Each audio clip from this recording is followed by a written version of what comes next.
Hello friends, कैसे हैं आप लोग। स्वागत है आप लोगों का रोड टू सक्सेस की यूट्यूब चैनल पे। और ये हमारी छठी वीडियो है, 6th वीडियो है principles of economics by N G Mankiw की, जिसमें कि हम लोग हर चैप्टर के पीछे के क्वेश्चंस का जो प्रॉब्लम्स एंड एप्लीकेशंस का पार्ट है उसके क्वेश्चंस को डिस्कस कर रहे हैं, सॉल्व भी कर रहे हैं, समझ लीजिए। और 5 वीडियो पहले मैं बना चुका हूँ जिसमें मैंने 2 चैप्टर्स कवर किया, चैप्टर नंबर 3 और चैप्टर नंबर 4। और आज मैं चैप्टर नंबर 5 स्टार्ट करूंगा जो इलास्टिसिटी एंड इट्स एप्लीकेशन है। इसका भी मैं प्रॉब्लम्स एंड एप्लीकेशंस का ही क्वेश्चन सॉल्व करूंगा। 2 क्वेश्चंस लेके आया हूँ आज मैं आप लोगों के लिए। ये पहला क्वेश्चन है, अगला क्वेश्चन अगले पेज में है, यहाँ पे अगला क्वेश्चन। इन दोनों क्वेश्चंस को आज हम सॉल्व करेंगे। और जैसे कि मैं बोलता हूँ कि मेरे पास 6th एडिशन की किताब है, आपके पास अगर कोई लेटेस्ट एडिशन की किताब है तो उसे अपने पास खोल के रखिए, आपके लिए आसानी होगी। और क्वेश्चंस को मैच कर लीजिए, क्योंकि हो सकता है थोड़ा बहुत क्वेश्चंस का फर्क हो इस चैप्टर में, particularly elasticity and its application में, क्योंकि ये एक बहुत ही न्यूमेरिकल टाइप टॉपिक है। इस चैप्टर से न्यूमेरिकल्स बहुत आ सकते हैं, चाहे वो माइक्रो इकोनॉमिक्स हो, चाहे वो मैथ ही को हो। बहुत सारे न्यूमेरिकल्स इसमें से बन सकते हैं, तो उसमें से प्रॉब्लम्स एंड एप्लीकेशंस के क्वेश्चंस की पॉसिबिलिटीज भी ज्यादा है, जाहिर सी बात है। तो क्वेश्चंस डिफर कर सकता है, लेकिन हाँ, कंसेप्ट सेम रहेगा। अगर आप एक क्वेश्चन कर लोगे तो उस एक क्वेश्चन का 5-6 टाइप आपको मैनक्यू की किताब में तो मिल ही जाएगा। तो मैं ट्राई करूंगा कि हर कंसेप्ट को डिस्कस कर दूं आप लोगों के साथ, ताकि इजी हो आप लोगों को। एनीवेज, दूसरी बात जो मैं कहता हूँ कि अगर इस वीडियो को देखते देखते किसी भी वक्त आपको अच्छा लगे, पसंद आए, आपको लगे कि हाँ ये अच्छा है, वैल्यूएबल है, तो इसको अपने फ्रेंड्स के साथ शेयर जरूर करो, कमेंट करो, लाइक करो, ताकि यूट्यूब का जो एल्गोरिथम है उसमें इसको पकड़ा जा सके, ताकि थोड़ा सा मुझे भी फायदा हो इसका। क्योंकि मैं बना रहा हूँ, देखो यार, आप लोगों के लिए फ्री में बना रहा हूँ, कोई पैसे नहीं ले रहा हूँ। बाकी जगहों पे पैसे लगते हैं, आप चेक वगैरह के वेबसाइट पे जाके देखो तो आप लोग से पैसे चार्ज करेंगे लोग।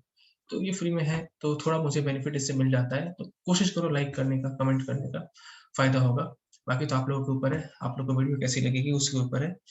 और शुरू करते हैं फिर आज का क्लास।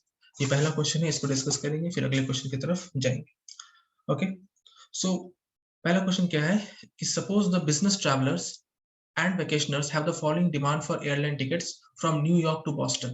तो जो टिकट्स है, यानी कि एयरलाइन के टिकट्स है, उसका डिमांड 2 ग्रुप ऑफ कंज्यूमर के लिए दिया हुआ है। एक बिजनेस ट्रैवलर्स जो बिजनेस पर्पज से जाते हैं, कहाँ, न्यूयॉर्क से बॉस्टन। और एक वैकेशनर्स के लिए जो वैकेशन मनाने जा रहे हैं, जो घूमने फिरने जा रहे हैं। और इनका प्राइस जो है वो यहाँ दिया हुआ है। ओके, अब क्या पूछ रहे हैं, as the price of ticket rises from $200 to $250। तो 200 से $250 जब प्राइस इंक्रीज कर जाती है टिकट की, व्हाट इज द, यहाँ एक टाइपो है, द टीएच होगा, what is the price elasticity of demand for business travellers and vacationers. तो बिजनेस ट्रैवलर्स के लिए और वैकेशनर्स के लिए प्राइस इलास्टिसिटी ऑफ डिमांड क्या होगी। Use mid point method in your calculations. अब मैं आपको बता दूं कि इलास्टिसिटी होता क्या है, एक शॉर्ट में बता दूं मैं आप लोगों को। तो देखिए, इलास्टिसिटी मतलब क्या होता है, रेस्पॉन्सिवनेस। इलास्टिसिटी का मतलब होता है रेस्पॉन्सिवनेस। जी हाँ, अगर प्राइस में चेंज हो रहा है तो क्वांटिटी डिमांडेड चेंज होता है। ये हम लोगों ने लॉ ऑफ डिमांड में पढ़ा है, राइट। लॉ ऑफ डिमांड में हम लोगों ने पढ़ा है कि अगर प्राइस इंक्रीज कर जाए तो क्वांटिटी डिमांडेड फॉल करती है, और अगर प्राइस फॉल कर जाए तो क्वांटिटी डिमांडेड राइज करती है। लेकिन सवाल है कितना राइज करेगा या कितना फॉल करेगा। अगर 1 यूनिट प्राइस कम हो रहा है तो उसके रेस्पेक्ट में क्वांटिटी डिमांडेड कितना इंक्रीज करेगा। क्या वो 1 ही यूनिट इंक्रीज करेगा, क्या वो 1 से ज्यादा इंक्रीज करेगा, क्या वो 1 से कम इंक्रीज करेगा। सिमिलरली, अगर प्राइस 1 यूनिट इंक्रीज कर रहा है तो क्वांटिटी डिमांडेड कितना यूनिट डिक्रीज करेगा। क्या वो 1 ही यूनिट डिक्रीज करेगा, क्या 1 से ज्यादा डिक्रीज करेगा, या 1 से कम डिक्रीज करेगा, राइट। तो ये जो क्वेश्चन है इसे इलास्टिसिटी से आंसर किया जा सकता है। तो अगर प्राइस चेंज पे हम ज्यादा रिस्पॉन्ड कर रहे हैं, यानी कि हल्का सा प्राइस चेंज पे अगर हम अपने डिमांड को बदल दे रहे हैं बहुत ज्यादा लार्ज एक्सटेंट में, तो हम कहेंगे कि हम बहुत इलास्टिक, हमारा जो डिमांड है बहुत इलास्टिक है, बहुत ज्यादा रिस्पॉन्सिव है प्राइस पे। और वहीं अगर प्राइस पे हल्का फुल्का चेंज होने से भी हम क्वांटिटी डिमांडेड हल्का फुल्का चेंज कर रहे हैं, तो हम बोलेंगे कि हम प्राइस पे उतने रिस्पॉन्सिव नहीं है, इलास्टिसिटी उतना नहीं है हमारा, हमारा डिमांड इन इलास्टिक है। ये मोटा मोटा कॉन्सेप्ट है इलास्टिसिटी का, यानी कि प्राइस का रिस्पॉन्सिवनेस जितना हो उतना ज्यादा इलास्टिक, और अगर रिस्पॉन्सिवनेस कम हो तो उतना इन इलास्टिक। अब देखिए, यहाँ पे जाहिर सी बात है, अगर आप कॉन्सेप्ट लगाओ तो बिजनेस ट्रैवलर्स और वैकेशनर्स दोनों का जो प्राइस इलास्टिसिटी है वो अलग अलग होगा। बिजनेस ट्रैवलर्स जो होते हैं ना, वो अर्जेंट काम के लिए जाते हैं लोग, इंपॉर्टेंट होता है, जरूरी होता है, जाना ही पड़ेगा। तो भले ही प्राइस जितना भी इंक्रीज करे, शायद ही वो अपना क्वांटिटी डिमांडेड डिक्रीज करेंगे, राइट? क्योंकि उनका इलास्टिसिटी बहुत कम होगा, इसमें उनके पास स्कोप नहीं होगा। अगर बिजनेस ने उन्हें कहा है, अगर कंपनी ने कहा है जाना होगा, तो फिर जाना ही होगा। तो उनका रिस्पॉन्सिवनेस इसमें उतना ज्यादा नहीं होगा, भले ही प्राइस कुछ भी चेंज कर दे। वही वैकेशनर्स के लिए अर्जेंट नहीं होता है जाना, या कहीं से उनको प्रेशर नहीं होता जाने का, वो अपने मन से जाते हैं, अपनी इच्छा से जाते हैं। अगर उन्हें लगेगा कि प्राइस ज्यादा है तो वो नहीं भी जा सकते। तो प्राइस चेंज पे काफी रिस्पॉन्सिव हो जाते हैं, काफी रिस्पॉन्सिवनेस बढ़ जाता है उनका, उस पर रिस्पॉन्ड वो अच्छे से करते हैं। हल्का सा प्राइस चेंज पे भी वो शायद अपना क्वांटिटी डिमांडेड को डिक्रीज कर दे। ऐसा तो होता है।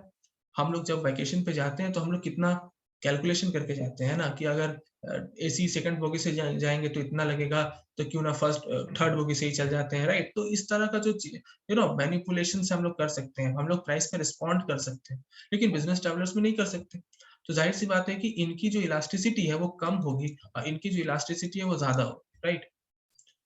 तो हमें वो कैलकुलेट करना है कि what is the price elasticity of demand for business travellers and for vacationers, और हमें मिड पॉइंट मेथड का इस्तेमाल करना है। अब मैं आप लोगों को मिड पॉइंट मेथड का फॉर्मूला बता दूं कि मिड पॉइंट मेथड से इलास्टिसिटी कैसे कैलकुलेट करते हैं। बड़ा ही सिंपल फॉर्मूला है, price elasticity using mid point method.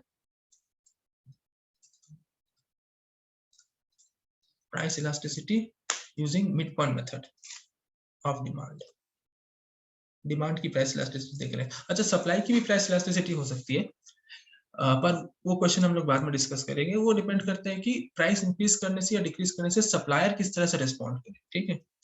खैर, इसका जो फॉर्मूला है ये है Q2 माइनस Q1 बाई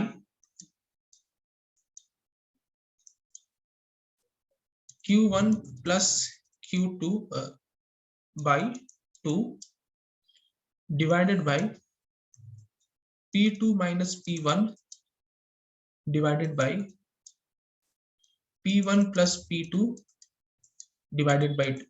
ये फॉर्मूला है, ठीक है? अब यहाँ Q1 Q2 क्या होगा हम समझ सकते हैं। बोला गया है प्राइस अगर P 200 से 250 हो, राइट? तो यहाँ जो प्राइस 1 है वो 200 है, और जो प्राइस 2 है वो 250 है। जो 1 और 2 होता है ना, ये टाइम पीरियड पे होता है, पहले क्या था बाद में क्या होता है। तो पहला टाइम पीरियड P1, दूसरा टाइम पीरियड P2। तो P1 हो गया 200, P2 हो गया 250। आप देख लीजिए, बिजनेस, हम पहले बिजनेस ट्रैवलर्स के लिए निकाल रहे हैं इलास्टिसिटी, ओके? तो जब प्राइस P1 है तो क्वांटिटी Q1 होना चाहिए, और जब प्राइस P2 है तो क्वांटिटी Q2 होनी चाहिए, राइट? अब ये फॉर्मूला, इस फॉर्मूले पे P1 Q1 P2 Q2 का वैल्यू डालेंगे तो प्राइस इलास्टिसिटी आ जाएगा। तो चलिए डालते हैं, तो कितना होगा Q2 माइनस Q1, राइट? तो यानी कि 1900 minus 2000 divided by 1900 plus 2000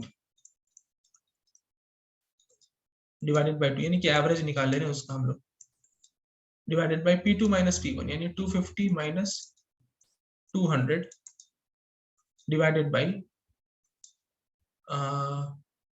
250 plus 200 by 2। मैं आप लोग को बता दूं, आप लोग धूमधाम से कैलकुलेटर का इस्तेमाल कर सकते हैं अपने कैलकुलेशन में। कैलकाटा यूनिवर्सिटी की एग्जाम हो या दिल्ली यूनिवर्सिटी की एग्जाम हो, जहां तक मुझे मालूम है कैलकुलेटर अच्छे खासी तरह से अलाउ है, कोई दिक्कत नहीं होता उसमें, ठीक है?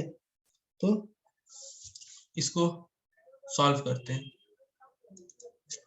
तो क्या होना है 1900 माइनस 2। अच्छा, मैंने इसको ऑलरेडी कैलकुलेट करके रखा है आप लोग के लिए, आप लोग एक बार इसका कैलकुलेशन चेक कर सकते हैं।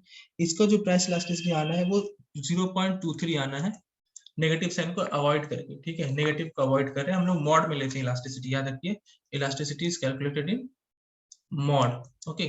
तो इट इज 0.23 कमिंग। आप लोग इसको खुद से सॉल्व कर सकते हैं, वही आएगा, इसमें कोई फर्क नहीं होगा, ठीक है? अच्छा, ये हो गया बिजनेस वालों के लिए, बिजनेस ट्रैवलर्स के लिए। अब वेकेशनर्स के लिए देखते हैं, वेकेशनर्स कितना रिस्पॉन्ड करते हैं। तो यही वैल्यू अगर हम वेकेशनर्स के लिए बैठा है तो अब Q1 Q2 ये हो जाएगा, ठीक है? और वही वैल्यू हम डालेंगे, चलिए डाल के देखते हैं।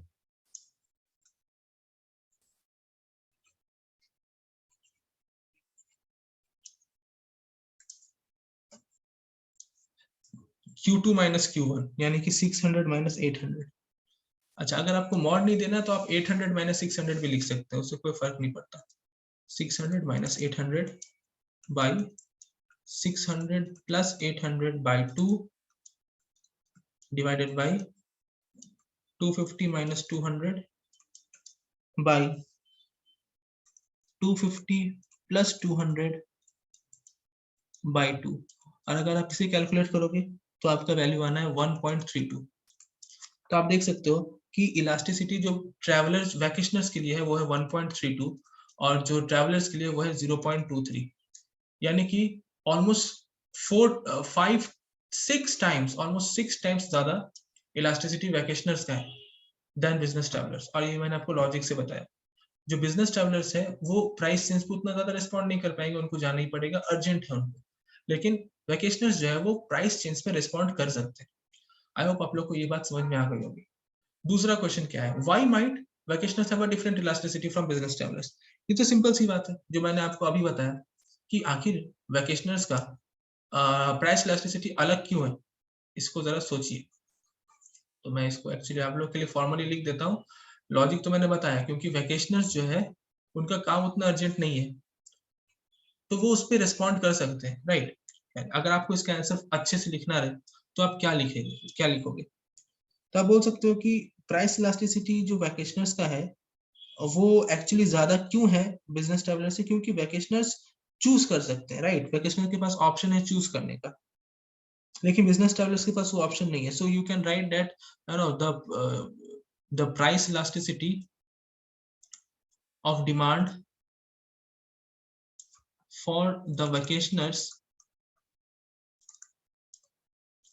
is more than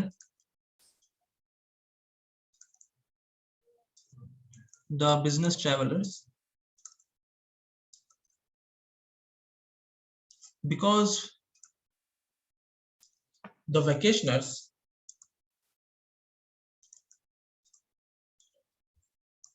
can choose more easily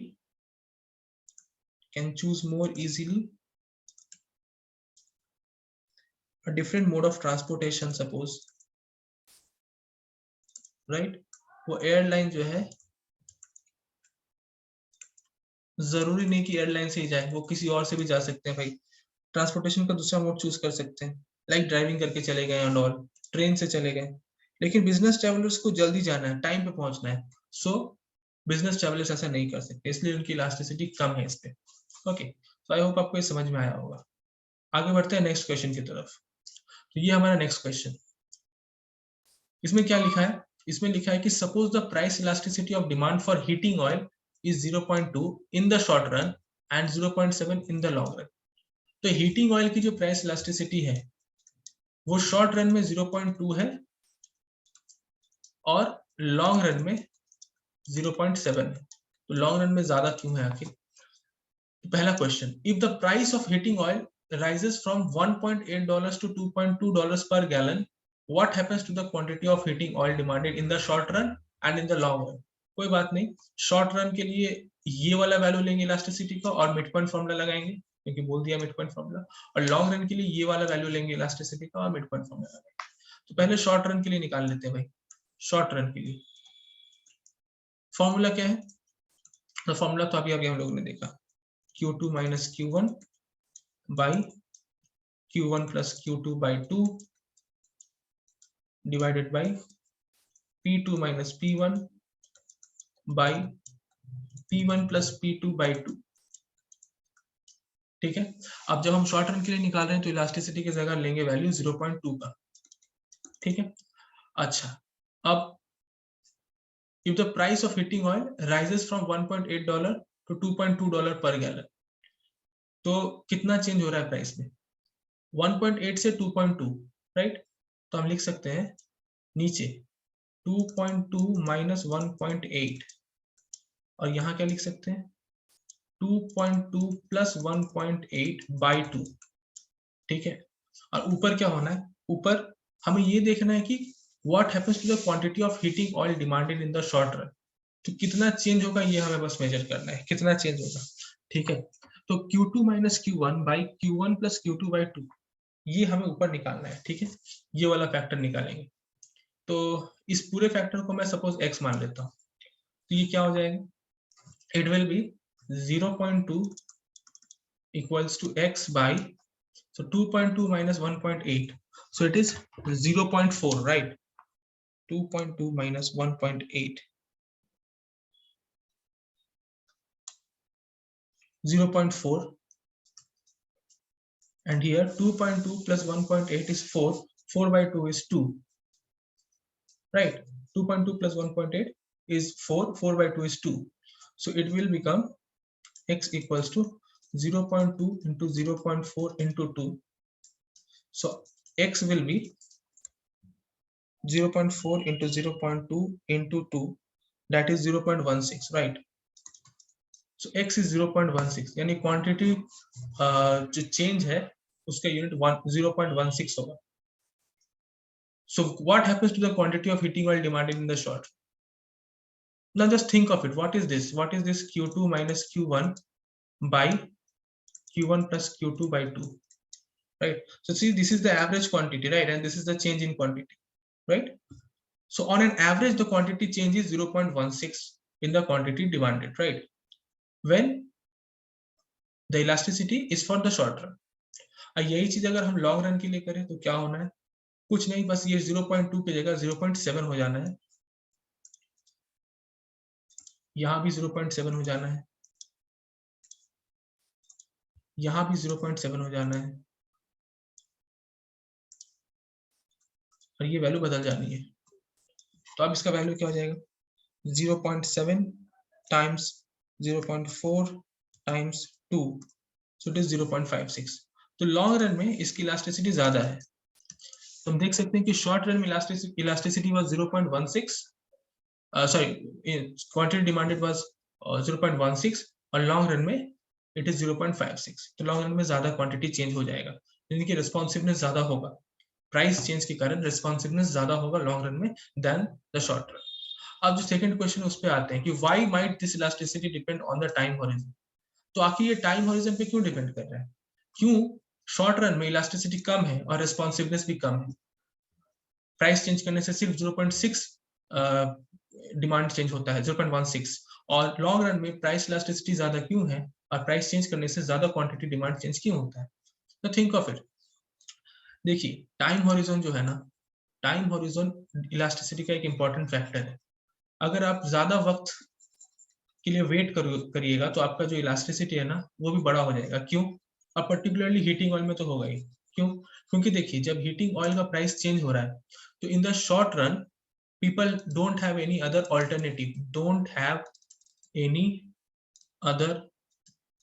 alternative, right? उनके पास ऑल्टरनेटिव नहीं है कहीं और जाने का. हीटिंग ऑयल का ऑल्टरनेटिव अवेलेबल ही नहीं है, तो शॉर्ट रन में उन्हें हीटिंग ऑयल ही लेना पड़ेगा, राइट? तो इलास्टिसिटी कम है. क्यों? प्राइस चेंज के कारण भी वो अपना क्वांटिटी डिमांडेड चेंज नहीं कर पा रहे, वो रिस्पॉन्ड नहीं कर पा रहे डिमांड में. इसका मतलब इलास्टिसिटी इज लो. लेकिन लॉन्ग रन में क्या होना है? लॉन्ग रन में हीटिंग ऑयल का ऑल्टरनेटिव क्रिएट हो जाना है, हीटिंग ऑयल का सब्स्टिट्यूट क्रिएट हो जाना है. सब्स्टिट्यूट क्या हो सकता है? सब्स्टिट्यूट, मान लीजिए इलेक्ट्रिक इंडक्शन कुकर आ गया या इलेक्ट्रिक वाला गैस ओवन आ गया, तो हीटिंग ऑयल की जरूरत ही नहीं है, राइट? या गैस सिलेंडर ही आ गया मान लीजिए, तो उसकी जरूरत ही नहीं है. तो सब्स्टिट्यूट अवेलेबल है. तो अगर सब्स्टिट्यूट अवेलेबल है, उस वक्त अगर हीटिंग ऑयल का प्राइस इंक्रीज करे तो क्वांटिटी डिमांडेड हम क्या करेंगे? क्वांटिटी डिमांडेड को फॉल करा देंगे. क्यों? हम उसे खरीदेंगे नहीं, हम दूसरा चीज खरीदेंगे. जो हीटिंग ऑयल का सब्स्टिट्यूट है वो खरीदेंगे. क्यों बेकार बेकार इसको हाई प्राइस दें जब अल्टरनेटिव अवेलेबल है? तो यहाँ क्या होगा? with a slight increase in price the quantity demanded will be falling drastically, so it will be more elastic, so elasticity will be higher. I hope you got it, right? So इसका explanation है. तो ये दो question हम लोगों ने discuss किया. Next video में इसके बाद वाले क्वेश्चंस को डिस्कस करेंगे. आई होप आप लोग को ये समझ में आया होगा. अगर कोई डाउट है तो कमेंट्स में मुझे बताएं. Thank you.